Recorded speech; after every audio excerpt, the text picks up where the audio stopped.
Hello, my name is P12, and I am a massive fan of Undertale and Deltarune. And as of writing this, Deltarune is just a few days away. Hopefully by the time I finish making this video, it'll be before Chapter 5, but we'll see. The reason why I've been making this video is because I've been thinking about Deltarune nonstop, with theories, predictions, and just questions about how the mechanics of the world of Deltarune works. And I just want to have a place to write it all down, and if I happen to be right, a way to prove it as such. I'm going to be a bit rambly here, and not spend an equal amount of time on each topic, but this is just a collection of stuff I've been thinking about while waiting for Deltarune Chapter 5. So, starting off, I wanted to discuss the differences between monsters, humans, and darkners, especially considering that it appears that there are differences when it compares to Undertale. An example of that is that in Undertale, humans could not use magic, asterisks, while monsters could. And also that humans had determination, asterisks, and blood, while monsters did not, asterisks. Both of these properties are now the same, as we've seen that monsters bleed, and Noel heavily implies that monsters can't use magic. And all evidence of monsters using magic is either occult stuff or within the Dark World, which notably Chris cannot use magic in the Dark World. Wait, could all of Undertale have taken place in the Dark World? Nah. Despite this, one NPC does say that monsters don't bleed. Ooh, are you the human that lives at the top of town? Wow, my mommy told me about you. Does it hurt to be made of blood? Technically, considering that our only evidence that a monster bleeds is Susie, so it could just be that Susie is the one that bleeds. Susie half-human theory? Unfortunately for that theory, there's still too much references about blood and how everybody bleeds to say that it's just her. On the other hand, Darkners are a lot closer to monsters with the abilities to use magic and bleeding. This makes sense considering that the original pitch of Deltarune was that everyone in the light world was a human, and they turned into monsters in the dark world. At least I think this was originally the case. It was a long time ago, and I know my brain Mandela effect sometimes. Did anybody else misremember Susie saying that Jackensen was a prop for the festival, not for Halloween? I didn't post. I knew I wasn't mistaken. Found my proof. I was bullied and hated by the others. From my large and ugly body. I was banished to the dark zone, only to appear on festival night. I wear this mask because my true face scares even myself. It's not exactly what I remembered, but Susie bringing up the fact that it takes place on the festival was not the important part of that. The last thing I think is important to nail down is what defines a lightener and a darkener. Darkeners are pretty easy. They are objects that are brought to life when a fountain is created. And due to Ram mentioning that the girl that Chris used to play with, we can assume that the personalities that they have come from how they were seen by the fountain's creators. And we see this a lot with other things, like how rules is antiquated and such, but like is kind of like useless, and just all sorts of things that you can like read into that was very popular in the Chapter 1 and 2 era. But that does bring us to the question that seems a lot easier at first glance, but is not actually that simple. What is a lightener? Well, one might say that a lightener is somebody in the light world that is alive, but I don't believe that this fully answers our edge cases. For example, are plants lighteners? We actually see this take place in Deltarune with the cactus that's in Chapter 3. And considering that we're likely going to see a lot more plants in Chapter 5, it makes sense to come up with a encompassing theory for this. I would say no. I do not believe that plants are lighteners. I think that in order to be a lightener, you have to have determination or a will to course into your blade so that you can form a dark fountain. Otherwise, a cactus could like tip over in the wind and cause a dark fountain to form, which is very funny. I just don't think that's how it works. Night Night, not to be confused with the classic bedtime catchphrase, or the Undertale enemy, is a concept that was not made by me, but asked the question, can the Roaring Night only appear at night? Our only evidence of seeing the Roaring Night is at night. So it would make sense. Plus, it lines up with some Shalm dialogue. By the by, it's growing late, isn't it? You should hurry home once you finish your business here. You don't want to get caught when the sun goes down. And considering that the last two chapters, Dark Worlds, were at night, and nothing really happened besides the Roaring Night appearing, it seems that that is the best guess. But why might that be? If I had to get my theory, it might be that the Roaring Night is not a lightener as we've seen them, at least in the classical sense, and can only exist at night. Why might this be? We can't really tell for now, but hopefully we get a better explanation either from seeing the night, or maybe Sean will have something to say in chapter 5. After all, we get our last shadow crystal here, so makes sense for him to start bringing us some theories. However, I do have another night theory, and this one I haven't seen anybody talk about before, and that is, there's been something bothering me about chapter 3 for the longest time. You see, usually Toby does a great job of making sure that everyone has distinct colors, and for the most part, he does that, except for 2. That is, that the Shadow Guys and the Roaring Knight share the same color palette. I remember the first time I saw the Roaring Knight, I didn't really understand what I was looking at. It's like, is that some sort of like shadow guy or something? Then I saw the antlers and was like, oh, is that Dus? It took until seeing like the battle box to say that, oh, it's the Roaring Knight. And considering that Titans and Titan spawns also share that monochromatic color palette, it makes sense for the Titan to share the same coloration. But why also Shadow Guys? Something that is, very much not related. And it could have been avoided as well. After all, the Shadow Guys could have looked more like the flashback scenes in Undertale, / just like the basic color palette of Toriel's living room. However, I did have a theory that might make sense on why they do share a color palette, and that's because both of them are shadows. Obviously, Shadow Guy is very obvious. They are the shadows cast by the action figures that are on the windowsill. But what would it mean for the Knight to be a shadow? After all, aren't they a lightner of some sort? What we do know about the Knight is that they are able to change their shape quite a bit. We see that with their mask, we see that with them turning into a weird bird thing. So what if, instead of it being like, a person, they are the shadow that's the Lightner casts into the Dark World, and that somehow this Lightner is able to stay in the light world while their shadow is being cast into the dark world. In fact, we actually see some dialogue in chapter 4 that could just mean nothing, or just like being a classic metaphor, could actually be pointing towards this. They say, the knight with the blade cast a great shadow on the land. It's not a perfect theory, I'd want a lot more evidence, but it could explain some weirdness with the knight. But the knight isn't the only weird thing that I've noticed. So, it's obvious that the light world affects the dark world. This makes sense, but the reverse is true too. While we see the obvious example of the Titan battle in the church aftermath, but there's more to it than that. Take a look at what happens to Tenno. The only difference between these two states is that Susie is able to repair them thanks to the help of the Shadow Guys and the Pippins that you save, which means canonically you can repair an object by going into the dark world and fixing them there. Sure, Tenna's antennas are not in the best shape, but it is still clear that it helped a lot, so let's give them a little break. While you could say that you can only repair something in the dark world that was broken in the dark world, there are other examples of dark world weirdness that I think proves that false. For example, Malleus. He can take two items and fuse them together and create a different item. Well, some of this makes sense in the light world and in the dark world. For example, the double dark burger, which is just two things just on top of each other. There are other things that don't make sense. I think the most obvious of that is the silver card. In order to create this, you need two amber cards. Based on item descriptions, they're heavily implied to be sticky notes. But the silver card is implied to be a credit card. I don't want to go over all of the items that are weird. Also, I know it probably wouldn't work because the credit card won't have information to send to the bank or however credit cards work, physically. But is that an infinite money glitch? Can I just take two sticky notes, bring it into the dark world, find Malleus, and just get a credit card? That would be cool. That would help Susie out a lot. There is another use for magic that people have thought of independently, but there is actually stated dialogue in Chapter 4 that not many people have seen, and that happens if you beat the queen with violence. As you know, Berdley's arms appears to be broken, and in Chapter 4 you can see him in the hospital.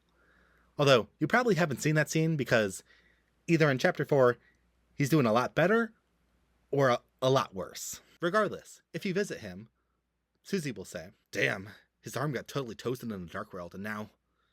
Chris, what are we gonna do? Maybe if he healed him in the dark world, his arm would... Wait, we can't show Berdley our dark world, can we? Let's just see if he gets better, for now." Kind of rude for Susie not to heal him there, and I have a feeling that if Noelle was hurting, that she would probably help. Regardless, I have a feeling that Noelle would probably want to use that healing magic for something else.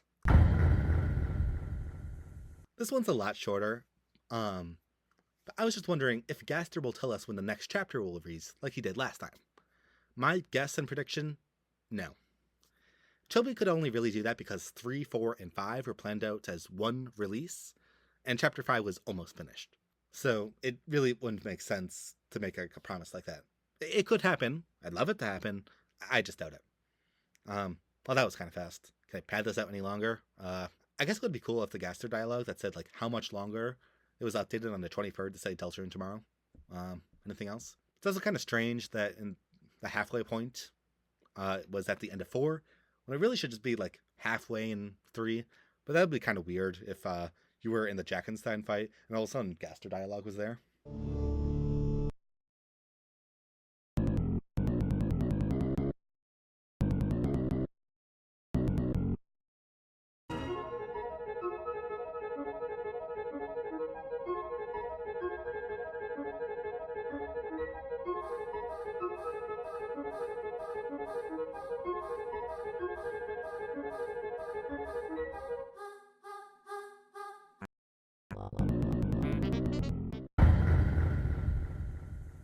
No, this isn't about the fact that April 2012 contains Gaster theme, or about how Toby's dream was in 2012.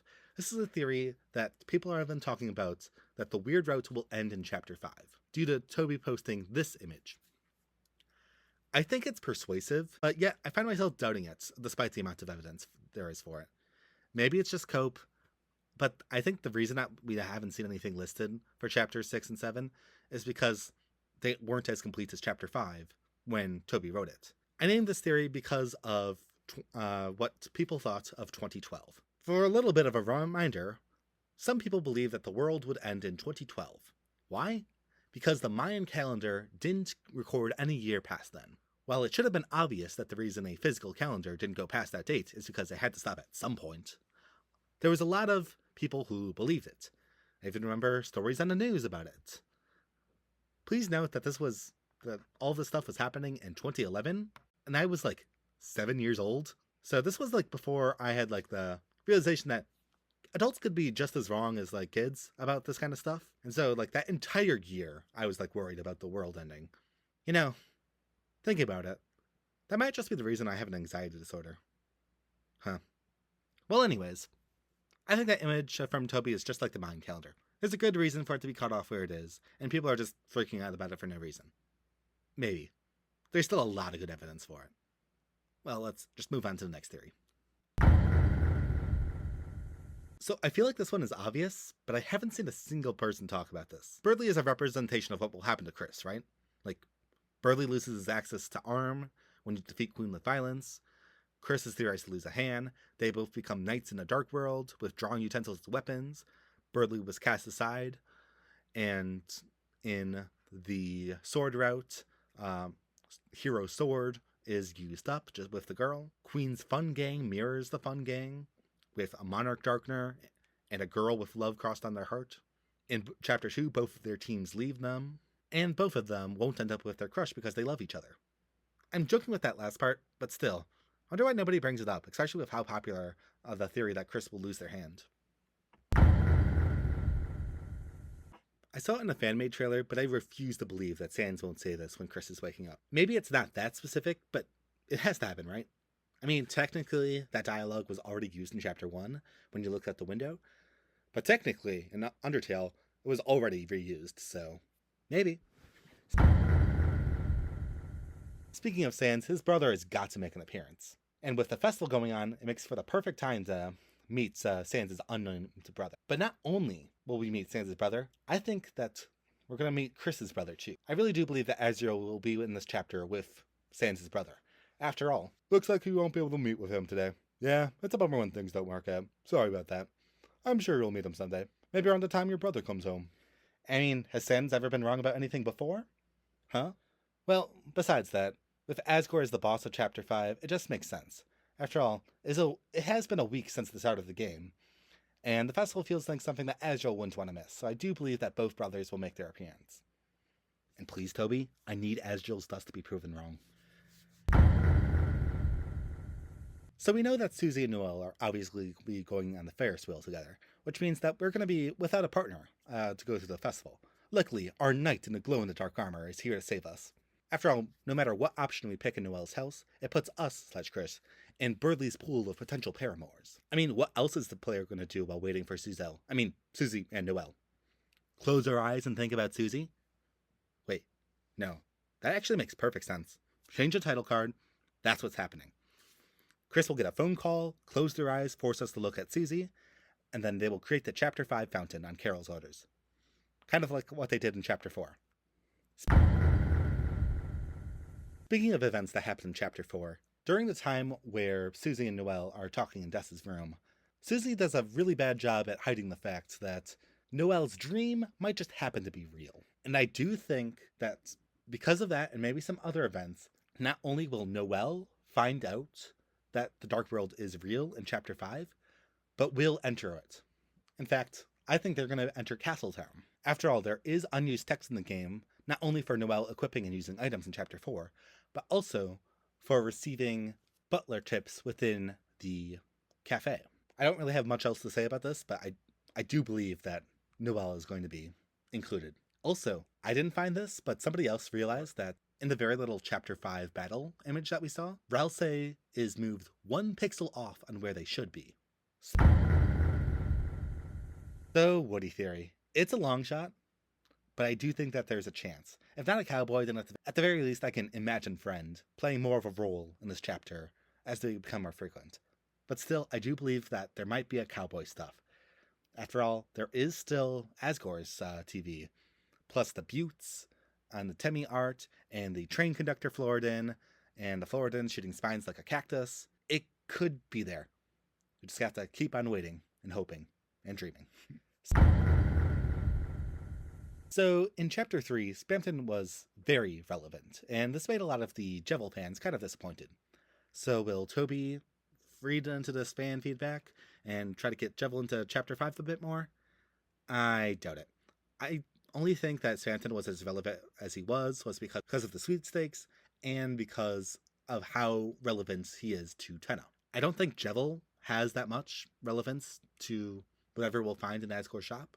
Maybe we will see that, but I really doubt it. We might see a couple of Easter eggs, like how we found Joker's bet inside of Tenno's fight, but probably not much else. I mentioned that I believe that dark fountains are made by infusing the creator of the fountain's will into the room, using their perceptions of that object to manifest it into what they see. But I don't think that's the end all. I think that if you're in the room where it happened, your will might also seep into the fountain. My evidence? Light candy. This is an optional healing item that you get in Chapter 2 if you tell Noelle that Susie eats chalk. Based on item descriptions and basic cause and effect, we can assume that light candy is chalk. But why is it a healing item?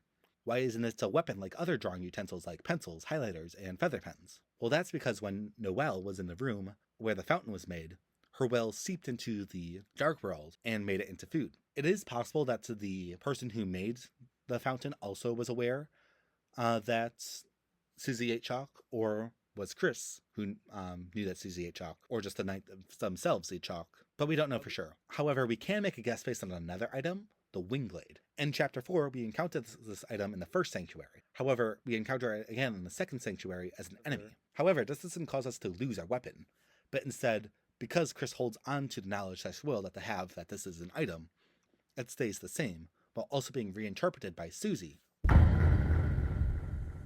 When people saw the feather in the trailer, a lot of people immediately thought that this was the Pen of Hope, which is weird because isn't it a metaphor? Why would the Pen of Hope be real? Why would it be in a random dark world? Which is why I think it's fake. I don't know if this will play a big role in the chapter, if Susie will think it's the Pen of Hope, or how long they'll be tricked, but I know it isn't real. I also think I know what the true Pen of Hope will be. And you might be saying, well, wouldn't it just be, Susie's inspiration? Why would it be a physical object? You just said it doesn't make sense for it to be real.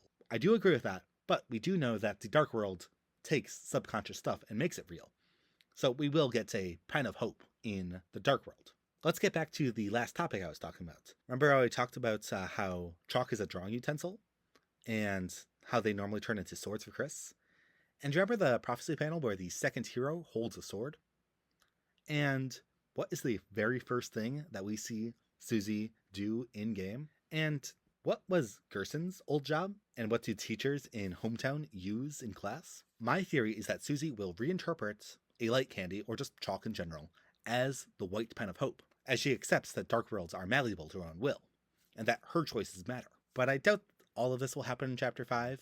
I do believe that the pen is fake, and that is going to be my prediction for the chapter. It is a shame that we won't find this great weapon, because I do believe Flowey will be in Deltarune Chapter 5. Maybe not exactly him, but there will be some representation of that golden flower that will either make us think it's Flowey or make us think it's not Flowey, only for a twist, yep, it's Flowey. After all, we see in the prophecy panel that is labeled boss, Asgore is holding a flower, so maybe that's the true boss of Chapter 5. After all, it doesn't make sense for Asgore to attack Chris, but maybe if he is under the plant's thrall somehow, maybe. After all, I do really want the Asgore battle. I don't have much other evidence for Flowey being in the chapter, but there is one more thing, but that also kind of leads to the fact that the other 6 human souls will be in the game as flowers, and that we'll have, and we do have some evidence from the trailer as we see a soul attack from specifically the patient soul that is used in Omega Flowey's boss, so it makes sense that we might see some of the other ones. I do have one more Undertale focused Deltarune theory, and that is, with so many Undertale characters being set to appear in this chapter, I would really expect that there might be a reference to it outside of the stuff that we've already seen. Nothing too elaborate, maybe just some dialogue, maybe from Sans, maybe from Sans' unnamed brother. I don't want it to take up too much of the chapter. After all, I want Deltarune to focus on Deltarune characters, and that's what I find more interesting about Deltarune so far. But just because they're in Undertale, we shouldn't expect for them to not be important or relevant to the story. After all, Undyne is being captured. And also, it's looking like Azrael's girlfriend is being pretty important to the story. But speaking of love in the air, I think it's time to look at some other stuff that might be related to the festival. We know that the festival is something where you ask people out. It's fairly obvious from the subtext. As a result, I do expect that we'll see some of these pairings like come together or form, or maybe just for the first time they meet. I do believe we'll see the Ice Cream Guy and Pizza Pants come together, realize the truth. I hope it goes well for Ice Cream Guy, but we'll see about that.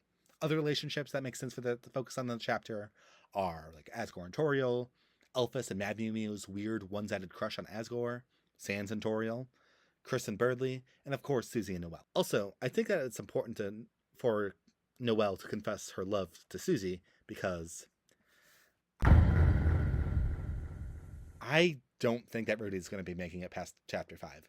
Bare minimum, he's collapsed in the hospital and implies to be dead within Chapter 6. After all, when we see Rudy after the church, we see that he's like very weak, and I do believe that his death is meaningful for the themes that is Deltarune. After all, it's about living in the moment with the people that you love, not hounding in the past like Caroline Asgore, or petrified of the future like Vrelse, or not wanting to change at all like Susie. I also feel like after Noelle learns about Dark Fountains, she's going to want to use that to save her dad.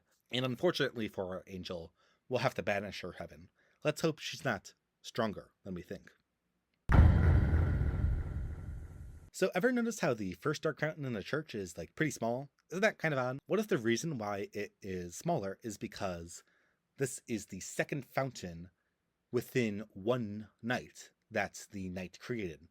They created the third sanctuary first, and then to delay Chris and Susie, they created the second fountain. After all, we only see that the lights in the church start to pulsate after Susie opens the door. As a result of this, we can assume that creating a dark fountain makes you tired.